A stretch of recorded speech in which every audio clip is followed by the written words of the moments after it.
नमस्कार प्रेक्षकांनो, आजच्या भागामध्ये आपण बघूया तर इथे खूप छान पद्धतीने सगळी सिच्युएशन ईश्वरीने सांभाळून घेतलेली असते. म्हणजे तिच्याकडून जे काही नुकसान झालेलं असतं ते ईश्वरीने व्यवस्थित आता भरून काढण्याचा प्रयत्न केलेला असतो. आणि त्याचबरोबर इथे ईश्वरी स्वतः आता महाराष्ट्रीयन लूकमध्ये तयार होऊन आलेली असते. आणि त्याचबरोबर तिच्याबरोबर काही मुलीसुद्धा तिथे छान तयार होऊन आलेल्या असतात. तेव्हा इथे अर्णव आता ईश्वरीकडे बघतच बसलेला असतो. पण तिथे आलेले जे फॉरेन डेलिगेट्स होते त्यांना इथे ईश्वरीचा लूक फारच आवडलेला असतो प्रेक्षकांनो. पण इथे अर्णवला कुठल्या गोष्टीचा राग आलेला असतो तो तिच्याकडे सातत्याने रागानेच बघत असतो. तेव्हा ईश्वरी त्याच्याजवळ जाते, त्याला पाणी प्यायला देते आणि त्याला म्हणत असते की सर, अहो तुम्हाला स्पीचसुद्धा द्यायची आहे ना, ती स्पीच तुमच्या लक्षात आहे का? नाही, पाठ आहे ना तुम्हाला स्पीच? जर मग द्यायची असेल तर या आणि लवकरात लवकर तुमची स्पीचसुद्धा द्या, असं ईश्वरी आता अर्णवला म्हणते. तरीसुद्धा इथे अर्णव जागचा हालायला काही तयार नसतो. तेव्हा ईश्वरी पुन्हा स्टेजवरती जाते आणि तिथून म्हणते की सर, अर्णव सर प्लीज या ना, तुम्हाला जी काही स्पीच द्यायची आहे तीसुद्धा द्या. तेव्हा इथे अर्णव तिच्याकडे बघायला लागतो. त्यानंतर लावण्या मात्र इथे जळून पूर्णपणे खाक झालेली असते. बघा प्रेक्षकांनो, लावण्या इथे ईश्वरी आणि अर्णव दोघांकडे कशा पद्धतीने बघत असते. तिला खूपच जास्त राग आलेला असतो. तिला असं वाटत असतं की आता इथे ईश्वरीने खूप मोठी चूक केली आणि त्यामुळे इथे तिच्यावरती अर्णव आता रागवणार आहे. पण आता ईश्वरीकडून चूक झालेली असते, पण तिने ती योग्य वेळेवरती आणि छान पद्धतीने सुधारलेली सुद्धा असते. त्यामुळे इथे सगळेजण शॉक झालेले असतात. त्याचबरोबर प्रेक्षकांनो, इथे अर्णव येतो आणि तो सुद्धा आपल्या महाराष्ट्रीयन लूकबद्दल आणि ट्रेडिशनबद्दल इथे आता फॉरेन डेलिगेट्स यांच्यासमोर स्पीच देतो की कशा पद्धतीने इथे महाराष्ट्रीयन लूक केला जातो, त्याच्यामधला फरक काय आणि इथल्या बायकांसाठी, मुलींसाठी आपलं ट्रेडिशन हे किती आवडीचं आहे, हे सुद्धा त्याने पटवून दिलेलं असतं. त्यामुळे इथे सगळेजण टाळ्या वाजवतात. ईश्वरीचं, तिच्या टीमचं, त्याचबरोबर अर्णवचं इथे सगळेजण कौतुक करतात. तेव्हा इथे लावण्या, तिच्या मैत्रिणी सगळ्याजणी खूपच जास्त जेलस झालेल्या असतात. त्याचबरोबर प्रेक्षकांनो, इथे ईश्वरी म्हणत असते, बघितलंत ना सर, मगाशी तुम्हाला असं वाटलं होतं की खूपच मोठी गडबड होणार आहे, पण सगळं काही सांभाळून नेण्याचा प्रयत्न तर केलाच मी. त्याचबरोबर इथे आता फॉरेन डेलिगेट्स म्हणत असतात की ही डील आम्ही आत्ताच्या आत्ता फायनल करतोय. त्यामुळे इथे ईश्वरीमुळे ही डील अर्णवच्या कंपनीला मिळालेली असते. तेव्हा इथे जेव्हा फॉरेन डेलिगेट्स हे अनाऊन्स करतात की आम्ही ही डील करायला तयार आहोत, तेव्हा इथे सगळेजण टाळ्या वाजवतात. ईश्वरी म्हणत असते, सर जा ना. तेव्हा अर्णव तिच्याकडे बघत बसतो, कारण त्याच्या मनामध्ये काहीतरी चालू असतं. इथे त्याला एका बाजूला आनंद तर झालेला असतोच की त्याला एवढं मोठं डील मिळालेलं असतं. सात्विक फॅशन कंपनीला एवढं मोठं डील मिळालेलं असतं, जे पहिलं कधीच मिळालेलं नसतं. त्यामुळे इथे त्याच्यामध्ये खारीचा वाटा आता ईश्वरीचा झालेला असतो. त्यामुळे त्याला ही गोष्ट पचनी काही पडत नसते. त्याचबरोबर इथे आता फॉरेन डेलिगेट्स बरोबर डील झाल्यानंतर कुठेतरी अर्णवच्या चेहऱ्यावरती प्रेक्षकांनो थोडीशी स्माईल आपल्याला बघायला मिळते. त्याचबरोबर इथे ईश्वरी म्हणते, सर जा ना. तेव्हा अर्णव जातो आणि त्यांच्याबरोबर शेक हँड करतो. त्यानंतर इथे सगळेजण टाळ्या वाजवतात आणि जे काही आपल्याला एवढं मोठं डील मिळालेलं असतं त्याचं कौतुक करत असतात. तेव्हा इथे अर्णव म्हणत असतो की आकाश, या सगळ्यांना कॉन्फरन्स रूममध्ये घेऊन जा. तेव्हा आकाश फॉरेन डेलिगेट्सच्या मेंबरना आता कॉन्फरन्स रूममध्ये घेऊन जातो. तेव्हा इथे ईश्वरी म्हणत असते, सर बघितलंत ना, कुठल्याही स्त्रीला कमी समजायचं नाही. ती इथे पदर खोचून नेहमी घेतलेलं आव्हान स्वीकारते आणि ते पूर्ण करण्यासाठी प्रयत्नसुद्धा करत असते आणि तेच आज केलेलं आहे. तुम्हाला असं वाटत होतं की खूप मोठं नुकसान होणार आहे, पण तसं नाही होत सर. आपल्यामध्ये जरी नुकसान झालं असलं ना, तरीसुद्धा ते नुकसान भरून कसं काढता येईल आणि ते भरून काढण्याची ताकदसुद्धा प्रत्येकामध्ये असावी लागते सर. ती आज आम्ही इथे दाखवली. तेव्हा अर्णव म्हणत असतो की सगळ्यांना खूप आनंद झाला, त्या लोकांनासुद्धा प्रेझेंटेशन खूप आवडलं, पण मला नाही आवडलं. पूर्ण ऐकून घे. तेव्हा इथे ईश्वरीला असं वाटत असतं की हे प्रेझेंटेशन आता खूपच जास्त अर्णवला सुद्धा आवडलं असणार आहे, पण तो तसं नाही म्हणत. तो म्हणत असतो की हे प्रेझेंटेशन त्यांना जरी आवडलं असलं ना, तरीसुद्धा मला अजिबात आवडलेलं नाही आहे. कारण ह्याच्यामध्ये प्रोफेशनल असं काहीही नव्हतं. घरगुती कार्यक्रमामध्ये कसं तयार होऊन येतो आणि आपण सगळ्यांना दाखवतो की आपण कसे तयार झालो आहे, कसे दिसतोय, त्या पद्धतीने हे सगळं वाटत होतं. आणि त्याचबरोबर तू एवढा मोठा निर्णय घेणार आहेस, इथे तयार होऊन येणार आहेस प्रेझेंटेशनमध्ये, याची माहितीसुद्धा तू आधी दिली नव्हतीस. त्याच्यामुळे याला प्रोफेशनल वागणं असं म्हणत नाही. याबद्दल तू आम्हाला माहिती देणं अपेक्षित होतं.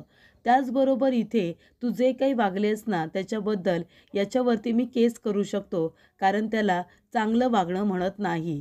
त्याचबरोबर प्रेक्षकांनो, इथे आता अर्णवला खूप राग आलेला असतो. म्हणजे त्याला असं वाटत असतं की ईश्वरीने जे काही केलं तो प्रोफेशनचा भाग नाही आहे. तिने हे न विचारता इथे साडी नेसून येणं, इथे आता महाराष्ट्रीयन लूक तयार करून येणं, याबद्दल तिने माहिती देणं हे गरजेचं होतं. नाहीतर त्याला प्रोफेशनली वागणं म्हणत नाही. तिने काहीतरी चुकीचं केलं आहे असं तो तिला आता जाणीव करून देतो. तेव्हा ईश्वरी म्हणत असते की काय माणूस आहे हा, एवढी मदत केली, वेळेवरती त्यांना ऑफिसला घेऊन आले, पण त्याबद्दल काही कौतुक नाहीच, त्याबद्दल थँक्यूसुद्धा म्हणाले नाही. आणि आता एवढा वाईट चेहरा करायची काही गरज नव्हती. मी इथे वेळेवरती ह्या मुलींना आणि मी स्वतः तयार होऊन आले म्हणून एवढं मोठं डील यांना मिळालं. माझ्याकडून चूक झाली, पण एवढी मोठी काही चूक झाली नव्हती. आणि जरी झाली होती तरी ती चूक सुधारण्याचं कामसुद्धा मीच केलं ना, मग त्याचं कौतुक केलं तर काय होणार आहे, असं ईश्वरी म्हणत असते. पण इथे अर्णव जर कौतुक करणार, मग तो अर्णव राजशिर्के कसला. त्याचबरोबर इथे आता ऑफिसमधले सगळेजण सेलिब्रेशन करणार असतात. इथे आता अर्णव, सगळेजण, बाकीचा स्टाफ हा एकत्रित उभा राहून आपल्याला जे काही यश मिळालेलं असतं ते लोक सेलिब्रेट करण्याचा प्रयत्न करत असतात. तेव्हा आकाश इथे आता अर्णवचं कौतुक करतो आणि म्हणत असतो की पहिल्यांदा आपल्याला सात्विक फॅशन कंपनीला एवढं मोठं डील मिळालेलं आहे, ते सुद्धा फॉरेन डेलिकेट्समधून. त्यामुळे इथे सगळेजण टाळ्या वाजवतात आणि कौतुक करतात. आणि इथे आकाश म्हणतो की याच्यामध्ये महत्त्वाची भूमिका निभावलेली आहे ती म्हणजे अर्णव दादाने. तर इथे दादाच्या मेहनतीमुळे एवढं मोठं डील आपल्याला मिळालेलं आहेच, पण याच्यामध्ये खूप मोठा वाटा हा ईश्वरी देसाईचा सुद्धा आहे. हिची खूप जास्त मदत झाली आपल्याला आजचं डील मिळण्यासाठी. हिने योग्य वेळी युक्ती लढवली म्हणून आपल्याला फॉरेन डेलिकेट्सने एवढं मोठं डील दिलेलं आहे असं मला वाटतं. त्याच्यामुळे इथे ईश्वरी देसाईसाठी सुद्धा खूप मोठ्या टाळ्या झाल्या पाहिजे असं आकाश म्हणत असतो. तेव्हा इथे आता अर्णव ईश्वरीकडे बघायला लागतो आणि त्याला आठवत असतं की इथे जेव्हा त्याची गाडी बंद पडते, ऑफिसला यायला त्याला उशीर होणार असतो, तेव्हा दुसरं कुणीही त्याच्या मदतीला धावून येत नाही. पण ज्या मुलीचा तो राग करत असतो, जिच्याकडे तो सातत्याने रागाने बघत असतो, तीच मुलगी त्याला मदतीला धावून आलेली असते. ती विचार करत असते की काय करू, यांना गाडीवरती सोडू की नको ऑफिसला. पुन्हा ती विचार करते, नाही, अंजलीताईंसाठी तरी यांना ऑफिसला घेऊन गेलं पाहिजे, कारण त्या खूप चांगल्या आहेत. कंपनीचं नुकसान झालं तर फक्त यांचं नुकसान नाही होणार आहे, अंजलीताईंचं सुद्धा नुकसान होणारच आहे. तेव्हा इथे ईश्वरी येते आणि अर्णवला आपल्या गाडीवरती लिफ्ट देते. तेव्हा अर्णव म्हणत असतो की हळू चाल, कारण का हळू चालवलंच तरच मी योग्य वेळेवरती ऑफिसला पोचेन, नाहीतर माझी हाडं पोचतील. तेव्हा ईश्वरी म्हणते, काळजी करू नका, तेवढी मला गाडी चालवता येते, कळलं ना, बरोबर वेळेवरती नेते तुम्हाला सिंगल पीसमध्ये. आणि तो म्हणतो, या कसल्या भाज्या आहेत, कारण त्याला सातत्याने शिंका येत असतात. तेव्हा ईश्वरी म्हणते की या त्याच भाज्या आहेत, यांचं तुम्ही सूप करून पिता, डाएट. तेव्हा अर्णव म्हणतो, गप्प बस तू, जास्त बोलू नकोस, कळलं ना, आणि गाडी चालवण्याकडे लक्ष द्या आधी, नाहीतर पाडशील मला. तेव्हा ईश्वरी म्हणते, अजिबात काळजी करू नका, तेवढा तरी विश्वास ठेवा, पूर्ण कॉन्फिडन्स आहे, तुम्हाला अजिबात पाडणार नाही. त्यानंतर सगळेजण आता टाळ्या वाजवत असतात, एवढं मोठं डील मिळाले म्हणून कौतुक करत असतात. तेव्हा ईश्वरीला सुद्धा आनंद हा झालेलाच असतो. पण इथे ईश्वरी अर्णवच्या शेजारी उभी असते. ते बघून लावण्याला खूपच जास्त राग येत असतो. लावण्य आपल्या मनामध्ये म्हणत असते की ईश्वरी देसाई फ्रॉम इंदौर, तू अर्णवच्या इतकी शेजारी येऊन उभी राहिली आहेस ना, तेवढी तुझी पात्रता नाही आहे. आणि तू अर्णवच्या एवढं शेजारी येऊन उभं राहणं मी अजिबात टॉलरेट करू शकत नाही, कळलं तुला? तेव्हा इथे लावण्याला खूप राग आलेला असतो, कारण तिला ही गोष्ट अजिबात आवडत नसते की अर्णवच्या शेजारी दुसरी कुठली मुलगी येऊन उभी राहू शकते. तेव्हा इथे ईश्वरी खूपच जास्त खुश असते, कारण तिला असं वाटत असतं की ठीक आहे, चूक ही माझ्याकडून झाली होती, पण तरीसुद्धा ती चुकी अगदी योग्य वेळेवरती तिने सुधारली सुद्धा होती आणि त्याच्यामुळे हातातून जाणारं जे डील होतं ते अगदी छान पद्धतीने मिळालेलं असतं. त्यामुळे इथे आता ईश्वरी हसत असते, तिला आनंद झालेला असतो आणि अर्णवसुद्धा तिच्याकडे बघून खुश होतो. तेव्हा ईश्वरी म्हणत असते की एक मिनिट, सगळ्यांनी माझं कौतुक केलं, पण हे फक्त माझ्या एकटीचं कौतुक करण्यासारखं नाही आहे, कारण मी तर तिथे आयडिया घेऊन आले होते, पण याच्यामध्ये महत्त्वाची मदत केली होती ती म्हणजे मंजूताईने. मंजूताईने मदत केली म्हणून हे सगळं शक्य झालं आणि त्यांच्या 2 असिस्टंट त्या आज किती सुंदर दिसत होत्या, तुम्ही बघितलंत ना? त्या होत्या मंजूताईंच्या असिस्टंट. तर त्या बिचाऱ्या दोघीजणी इथे आता कॅन्टीनमध्ये काम करणाऱ्या मुली होत्या, पण त्यासुद्धा आपल्या ट्रेडिशनल लूकमध्ये खूपच जास्त सुंदर दिसत होत्या आणि मंजूताईने त्या सगळ्यांना तयार केलं होतं. तेव्हा इथे अर्णव म्हणतो की ठीक आहे, झालं आता, त्यांच्यासाठी सुद्धा टाळ्या वाजवून झालेल्या असतात. त्यानंतर इथे अर्णव म्हणत असतो की ठीक आहे, आता आपल्याला या गोष्टीचं कौतुक वाटते की एवढं मोठं डील आपल्याला मिळाले, पण आता नुसतं खुश होऊन काही होणार नाही आहे, तर आपल्याला तेवढं कामसुद्धा करायचं आहे, तेवढंच मेहनतसुद्धा करायची आहे आणि त्यासाठी आता लवकरात लवकर सगळेजण पुन्हा एकदा कामाला सुरुवात करा, आता त्याच त्याच एनर्जीने. त्यानंतर प्रेक्षकांनो इथे आता अर्णव सगळ्यांना म्हणतो की कामाला सुरुवात करा आणि तो आपल्या केबिनमध्ये निघून जातो. मात्र इथे लावण्याला आता ज्या गोष्टीचा राग आलेला असतो की इथे अर्णवच्या शेजारी ही ईश्वरी उभी कशी राहिली, मग त्याच्यावरून बोलल्याशिवाय लावण्य काही गप्प बसणार आहे का? ती ईश्वरीकडे बघते आणि तिला म्हणत असते की अर्णवच्या शेजारी उभी राहिलीस, त्याच्या एवढी जवळ उभी राहिलीस म्हणून लगेच हवेत उडू नकोस, कळलं ना? नाहीतर हवेतून खाली पडायला आणि जमिनीवरती आदळायला तुला वेळ लागणार नाही. त्याच्यामुळे जास्त खुश होऊ नकोस, असं लावण्य म्हणते आणि निघून जाते. तेव्हा इथे ईश्वरी म्हणत असते, काही माणसं आहेत, म्हणजे योग्य वेळेवरती ऑफिसला सोडलं म्हणून साधं थँक्यू तर नाहीच, उलट मी एवढं चांगलं करूनसुद्धा सगळेजण मलाच सुनावत आहेत, म्हणजे किती हे लोक वाईट आहेत, किती या लोकांना इगो आहे, असे इथे ईश्वरी म्हणते. ईश्वरी म्हणते चला, मला आता गाडीसुद्धा परत करायची आहे सनीची, सगळेजण वाट बघत असतील आणि असं म्हणून तिने जी काही शॉपिंग केलेली असते, तिच्या पिशव्या, तिच्या बालड्या, हे सगळं आता घेऊन ती निघालेली असते. त्याचबरोबर प्रेक्षकांनो इथे जाता जाता ईश्वरीला अंजलीचा फोन आलेला असतो. तेव्हा ईश्वरी म्हणते हा बोला ना अंजलीताई. तेव्हा अंजलीने तिला एक निरोप दिलेला असतो. तेव्हा ईश्वरी म्हणते पण अंजलीताई, तुम्ही ऐकून तरी घ्या ना. तेव्हा इथे आता फोन ठेवून दिलेला असतो. तेव्हा ईश्वरी म्हणते अरे देवा, आता अंजलीताईंना नाही तरी कसं म्हणणार, याच्यावरती काय बोलू मी? तेव्हा इथे कदाचित ईश्वरीला आता अंजलीने घरी बोलावलेलं असतं आणि त्यामुळे आता एवढ्या रात्री घरी कसं जाणार, कारण का घरी तर वसू आत्या आहे आणि वसू आत्या कशी आहे ती प्रेक्षकांना आपल्याला चांगलंच माहिती आहे. ती परवानगी देईल का अंजलीकडे रात्रीच्या वेळेला जायला, या गोष्टीचीच इथे आता काळजी ईश्वरीला सुद्धा वाटते आणि त्यामुळेच ती आता यायला नकार देत असते. त्याचबरोबर इथे अर्णव आणि आकाश दोघेजण आता ऑफिसमधून घरी आलेले असतात. तेव्हा प्रेक्षकांनो इथे आजी हातामध्ये मिठाई घेऊन तयारच असते. तेव्हा ती म्हणत असते की एवढं मोठं डील मिळाले आणि याच्यामध्ये तुमची मेहनत आहे, घ्या बरं तोंड गोड करा. तेव्हा अर्णव म्हणत असतो की आजी, मी यायच्या आधी गुड न्यूज पोचलीसुद्धा. तेव्हा आकाश म्हणतो दादा, ही गुड न्यूज मीच सांगितलेली आहे. तेव्हा अर्णव म्हणत असतो पण आजी, तुला माहिती आहे ना मला गोड नाही आवडत.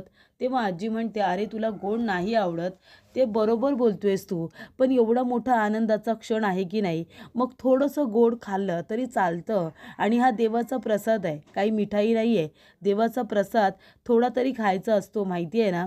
तेव्हा इथे अर्णव आता आजीसाठी थोडासा प्रसाद खातो आणि त्याचबरोबर इथे आकाशला सुद्धा आजी भरवते. तेव्हा इथे सगळेजण आता म्हणत असतात की आपल्याला एवढं मोठं डील मिळालं, पण याच्यामध्ये त्या मुलीची खूपच मेहनत आहे ना, त्या मुलीमुळे एवढं मोठं डील मिळालं ना, काय नाव त्या मुलीचं नाव मी विसरलोय, काय नाव होतं, असं मामा आता मुद्दामून म्हणत असतात. तेव्हा इथे त्या मुलीचं नाव म्हणजे ईश्वरी देसाई फ्रॉम इंदोर असं सुद्धा म्हटलं जातं. तेव्हा अंजली म्हणत असते, पण त्या मुलीने खरंच आश्चर्यचकितच करून टाकलंय. योग्य वेळेवरती काय आयडिया शोधून काढली ना तिने. खूपच हुशार आहे ईश्वरी, असं अंजली मुद्दामून म्हणत असते. तेव्हा इथे अर्णव आता ईश्वरीचं नाव ऐकल्यानंतर खूपच जास्त वैतागल्यासारखं करतो आणि आपल्या रूममध्ये लगेच निघून जातो.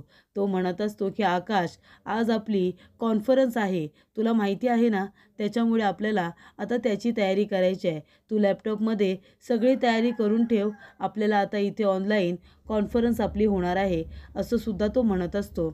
ऑनलाईन मीटिंग असल्यामुळे अर्णव आता निघून गेलेला असतो. तेव्हा मामी तिथे येते आणि म्हणत असते, काय तुम्ही सगळेजणं मुद्दामून त्या ईश्वरीचं नाव कशाला आपल्या अर्णवच्या समोर घेताय? तुम्हाला सगळ्यांना माहिती आहे ना, अर्णवला त्या ईश्वरीचं नाव घेतल्यानंतर किती राग येतो. त्याचा चेहरा बघितला का कसा झाला होता.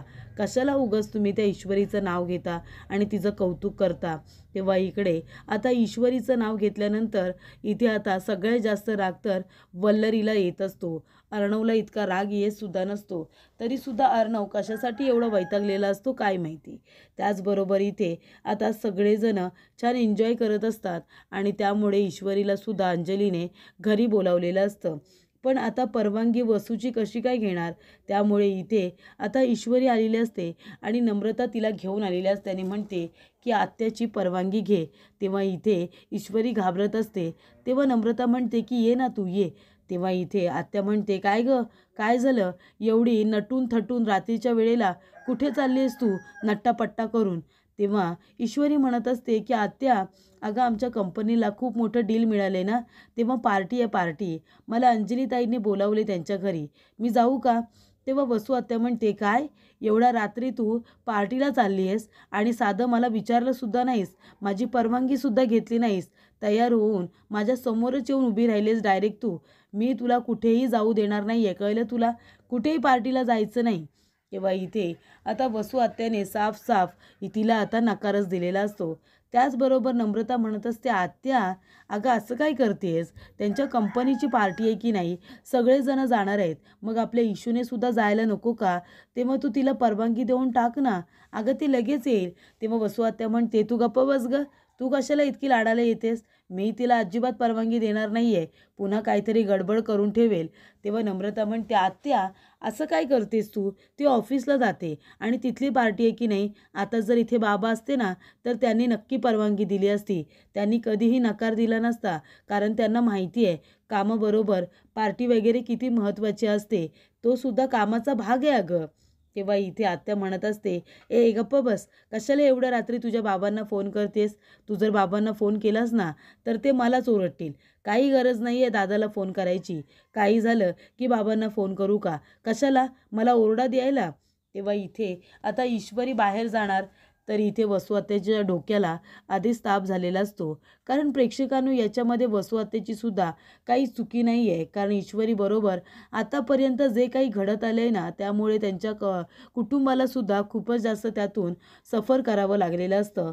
मग इंदोरला असू दे, इंदोरला का होईना, पण ज्या वेळेला तो व्हिडिओ व्हायरल होतो तो अर्णवने जरी सांगितला असला तरीसुद्धा त्याच्यामध्ये ईश्वरी असते, त्यामुळे इथे घरच्या लोकांची खूपच जास्त बदनामी झालेली असते. त्याचबरोबर ईश्वरी मुंबईमध्ये येते तेव्हासुद्धा अशा खूप गोष्टी घडलेल्या असतात ज्याच्यामध्ये त्यांच्या कुटुंबाची इज्जत आता जाते की काय, असा सुद्धा प्रश्न उभा राहिलेला असतो आणि वसू आत्यालासुद्धा खूप जास्त टेन्शन हे सहन करावं लागलेलं असतं.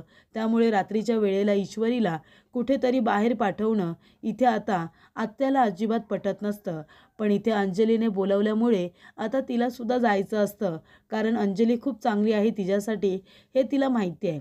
म्हणून इथे नम्रता आता परवानगी मिळवून देत असते आणि आत्यानेसुद्धा ईश्वरीला आता जाण्याची परवानगी दिलेली असते. तर पुढील भागामध्ये आपण बघूया, इथे ईश्वरी एका रूममध्ये आलेली असते. तेव्हा ईश्वरी म्हणते, या घरामध्ये आल्यानंतर मी हरवते कशी काय, कुठे आले मी काय माहिती. तिथे आल्यानंतर भूलभुलैयासारखंच वाटतं. त्यानंतर तिचा फोटोकडे लक्ष जातं. ती म्हणत असते की चिंटू, ही चिंटूची रूम आहे, तेव्हा ती तोंड वाकडं करून बाहेर पडणार, तेवढ्यातच तिथे अर्णव उभा असतो.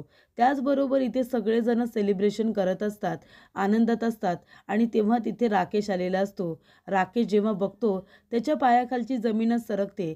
त्याला खूप मोठा धक्का बसतो, कारण तिथे ईश्वरीसुद्धा आलेली असते आणि ईश्वरी बरोबर अंजली बरोबर गप्पा मारत असते.